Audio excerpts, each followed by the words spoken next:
All right, today I'm going to walk you through how I made this white oak dining table.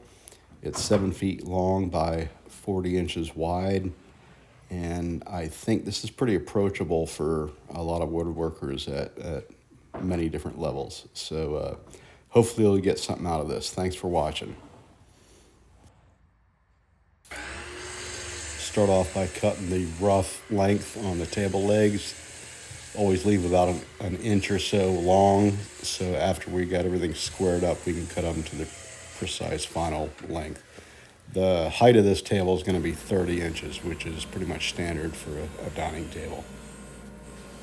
I'm doing this initial rip for the legs on the bandsaw because they're not square yet. Got a little cupping and bowing, so it would be too dangerous to do it on the table saw. And then once we get the the rough cut done, and we can square things up on the joiner, which is what I'm doing right here. So we mark the bad side and then run that on the planer side to get things square all the way around. So now that everything is squared up, doing the final cut to length, which is 29 1/4 for a final table height of 30 inches.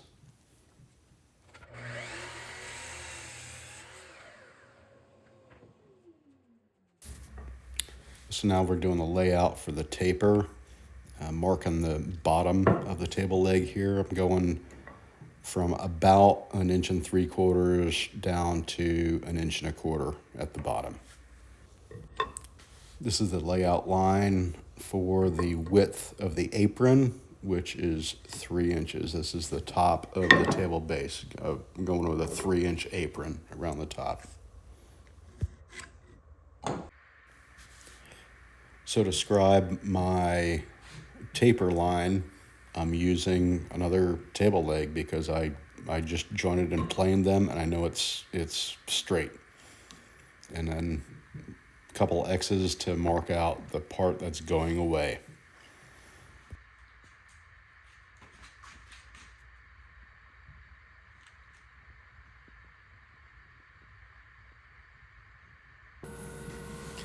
To actually cut the taper, you could use a taper jig on the table saw. At the end of the day, I'm over it. It's a pain to set up, and it takes a ton of time. So this is the method that I've settled on, which is rough cutting about 1/16 or so of an inch off the line. Rough cut it on the bandsaw, and then I'll take a few light passes on the joiner to flatten and square all this up. Even if you were to use a taper jig on the table saw, you still end up having to remove those blade marks. So there's my justification for this method. This is an 1/8 inch roundover bit on the router table, just to ease the corners of the table legs.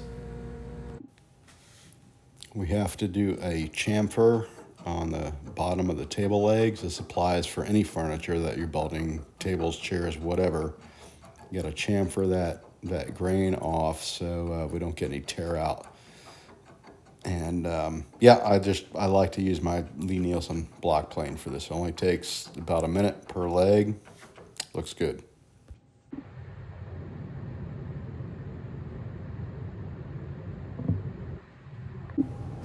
So here I'm doing the math for the length of the apron boards.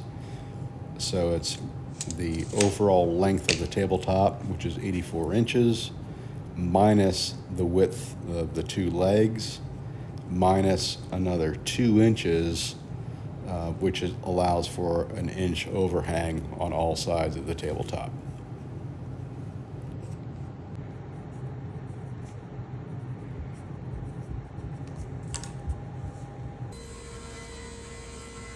Ripping the apron boards to 3 inches wide. I'm using the Jessam stock guides on the fence for this. Those are great. Hold the board down flat and pulls it towards the fence. You get a nice clean cut every time. Here I'm doing the marking for the dominoes that will connect the apron boards to the legs.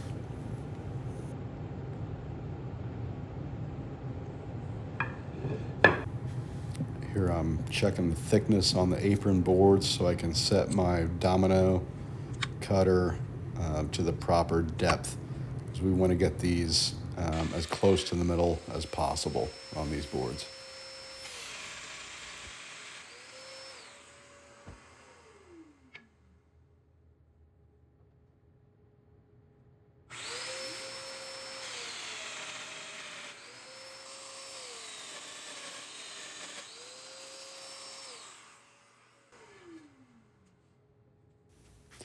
I'm increasing the depth on the domino to get that 3/16 or so offset between the apron board and the table leg.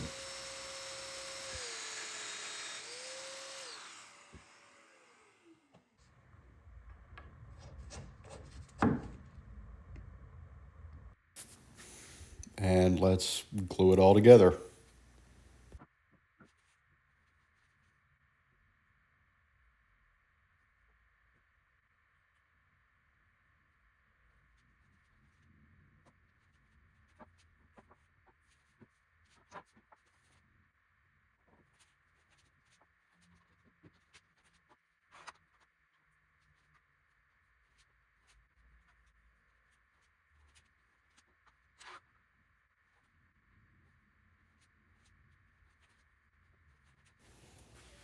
Grab a trusted assistant. This is my wife. She can be trusted. And measure across corner to corner. If you're within 1/4 of an inch on these two measurements, you'll be fine. Here I'm adding glue blocks to all of the joinery in the corners. Please pay attention to the orientation of the grain. Glue on end grain does not work. It does not hold. The way I'm doing it here, it's going to be a strong joint. No nails, no screws. It's not necessary. Glue it, clamp it, let it set up for an hour or so, and you're golden.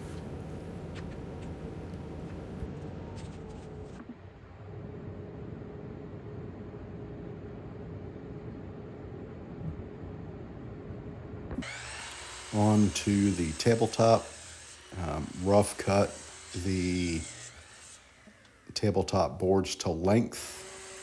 I would leave probably an inch or so extra long. We'll cut it to the proper length when we're all glued up.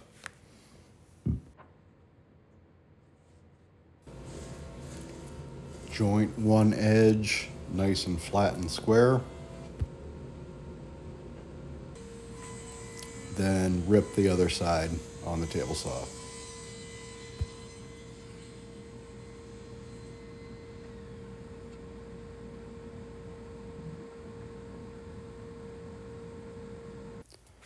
These are the layout lines for the domino joinery to glue all of the boards together on the tabletop. I think it's important to mention that dominoes or biscuits or anything that you might use during a glue up of a panel, not necessary for strength, but they do help you with alignment. Here we have a 7-foot long top, so regardless of how well you've machined everything flat, there's going to be a little movement. So having these domino slots in place will help keep everything flat when we're doing this glue up. So I have 8 boards I have to glue together, and you might have 20-25 minutes or so working time, so you got to move fairly quickly. One of the things that I've started to do recently is I don't worry about glue in the domino slots.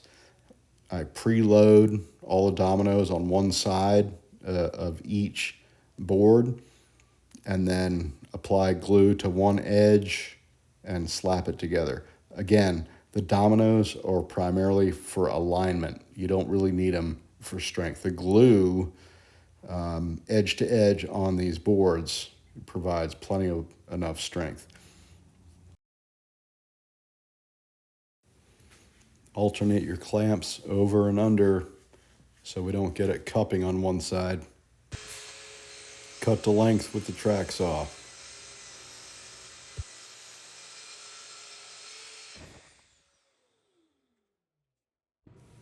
Sanding with 80, 100, and then 150. After I do the 80 and 100, then I will ease the edges with that 1/8 inch round over bit.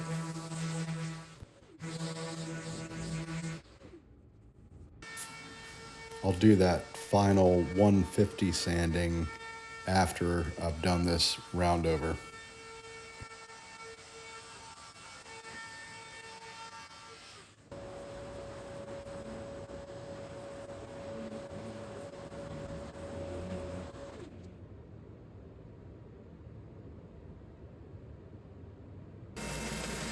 Okay, this is kind of my favorite part.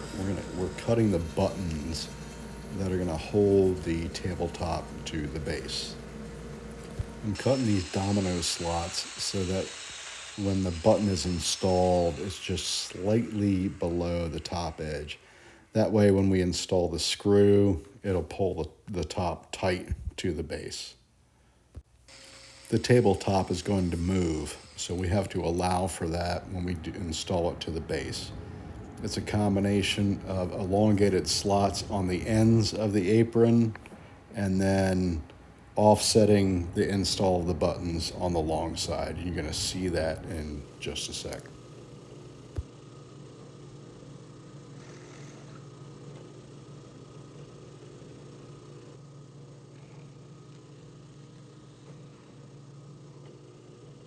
These are 1 1/4 inch pocket screws, far less likely to split these buttons out than traditional wood screws. While we have a second here, I'd just like to mention that I don't have any sponsorships or deals with any particular brands or products. That being said, I do have an Amazon affiliate account, and I'll post those links in the description. If you do buy anything through those links, I would receive a small commission, and I'd appreciate it.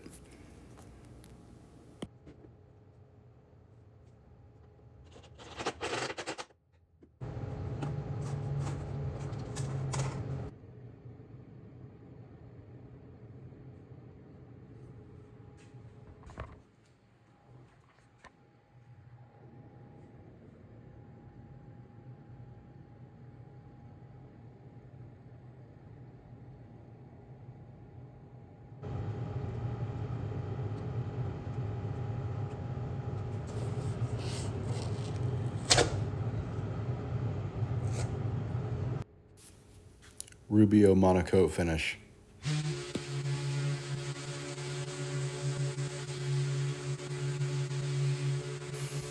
If you have any questions or you want any more details about this build, let me know in the comments. All my videos up to this point have just been build process, so I'm interested in hearing what you have to say about the voiceover format and if you'd like to see more of this content. Thanks again for watching.